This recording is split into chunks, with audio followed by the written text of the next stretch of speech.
আসসালামু আলাইকুম রহমতুল্লাহ। সুপ্রিয় সপ্তম শ্রেণীর শিক্ষার্থীরা, আশা করছি তোমরা সকলেই ভালো আছো। এখন আমি তোমাদের সামনে আলোচনা করব তোমাদের সৃজনশীল 24 নম্বর প্রশ্ন নিয়ে। তো গত ভিডিওতে 23 নম্বর দিয়েছি, এখন 24 নম্বরের সমাধান করে দেখাবো। তোমরা যারা নতুন, আশা করবো চ্যানেলটা সাবস্ক্রাইব করে দিবে এবং বেল আইকনটি বাজিয়ে দিবে, আর একটা লাইক করে দাও। যারা সাবস্ক্রাইব করেছে ইতিমধ্যে তাদেরকে অসংখ্য ধন্যবাদ জানাচ্ছি।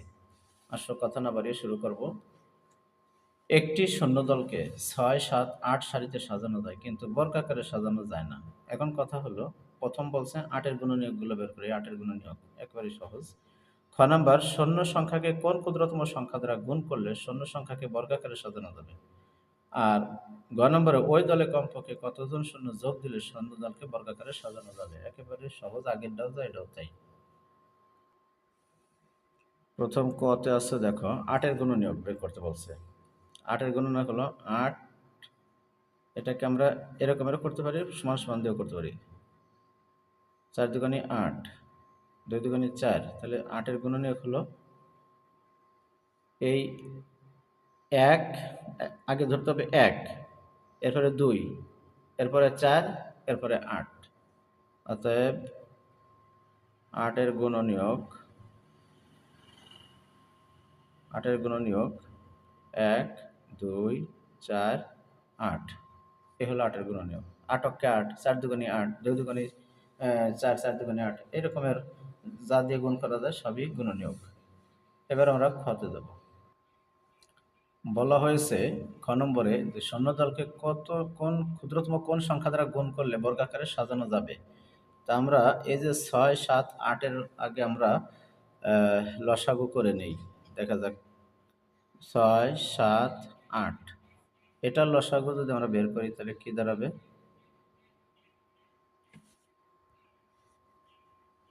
দেখো, ২ দিয়ে আমরা করি, ৩ দুগুণে ৬, ৭-এর মতো ৭ বসলো, ৪-এর ৪ বসলো, ৪ দুগুণে ৮ হলো। এখন এখানে তো আর নতুন করে ভাঙার কোনো প্রয়োজন নাই। তবে একটা কাজ করতে হবে, সেটা হলো এই ২-কে আমরা ভেঙে ফেলবো, ৪-কে আমরা ভেঙে ফেলবো। ৩ থাক, ৭ থাক, ২ দুগুণে ৪। তাহলে আমাদের ১, ২, ৩, ৪, এইটা হলো লসাগু। অতএব ৬, ৭, ৮-এর লসাগু, ৮-এর লসাগু সমান সমান হবে কি? ২ গুণ ২ গুণ ২ গুণ ৩ গুণ হলো ৭। এখন এইখানে দেখো, ২ আর ২ একটা জোড়া আছে, কিন্তু আরেকটা ২, ৩, ৭ এর কোনো জোড়া নেই। তাহলে ক্ষুদ্রতম কোন সংখ্যাটা হবে? এই ২, ৩, ৭-এর গুণফলটাই হবে সেই সংখ্যা। অতএব ২ গুণ ৩ গুণ ৭ জোড়াবিহীন,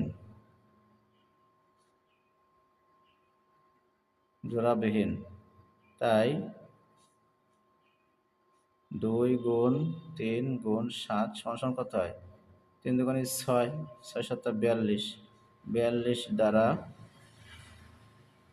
গুণ করলে সংখ্যাটি বর্গাকারে সাজানো যাবে। গুণ করলে বর্গাকারে সাজানো যাবে, বর্গাকারে সাজানো যাবে, বর্গাকারে সাজানো যাবে। যাই হোক, এই হলো নিয়মটা। এবার আমরা গ নম্বরে যাব। দেখো, গ নম্বরে চেয়েছে কত যোগ করলে শূন্যদলকে বর্গাকারে সাজানো যাবে। খ হতে প্রাপ্ত লসাগু কত? খ হতে প্রাপ্ত লসাগু, আগে আমাদের ওই সংখ্যাগুলোর লসাগু বের করে নিতে হবে। তো লসাগু আমরা কত পাই? এই যে খতে যা পাইছি, এই যে দেখো এখানে যে আমরা যা পাইছি সবকটার আগে গুণ করে দিই। এই যে সবকটার আগে গুণ করে দিই।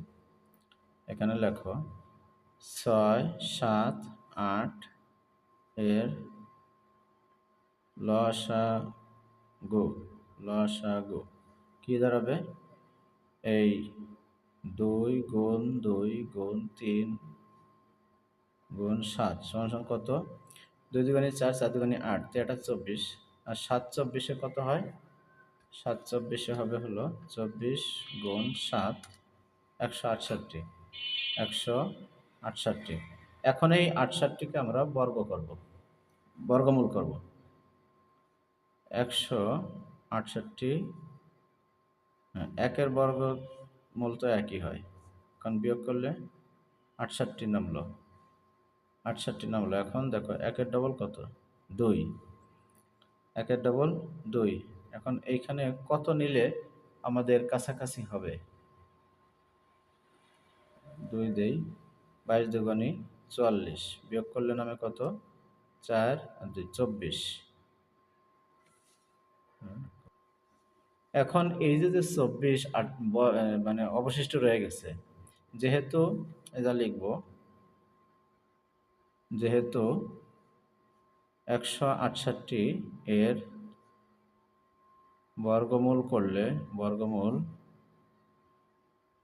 করলে 24 অবশিষ্ট থাকে, তাই এর বর্গমূলের সাথে, তাই তাই এটি পূর্ণবর্গ সংখ্যা নয়। পূর্ণবর্গ সংখ্যা নয়।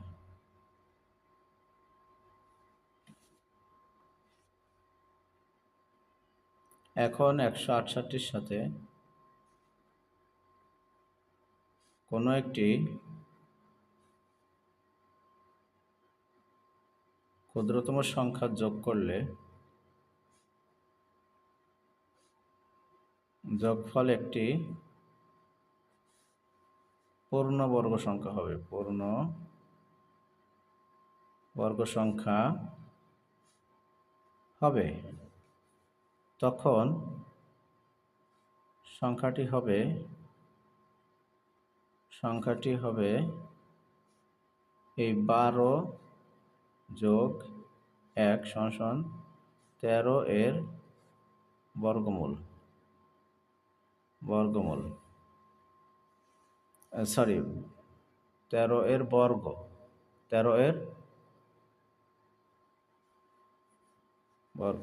এখন দেখো, 13 গুণ 13 সমান 13 13 কত হয়? আমরা মুখস্থ আছে, এগুলো মুখস্থ রাখবো। 13 13 169 হয়। 169। অতএব সংখ্যাটি হবে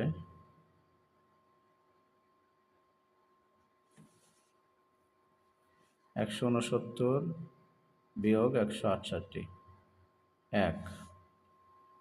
অতএব কমপক্ষে একজন শূন্য যোগ করলে বর্গাকারে সাজানো যাবে।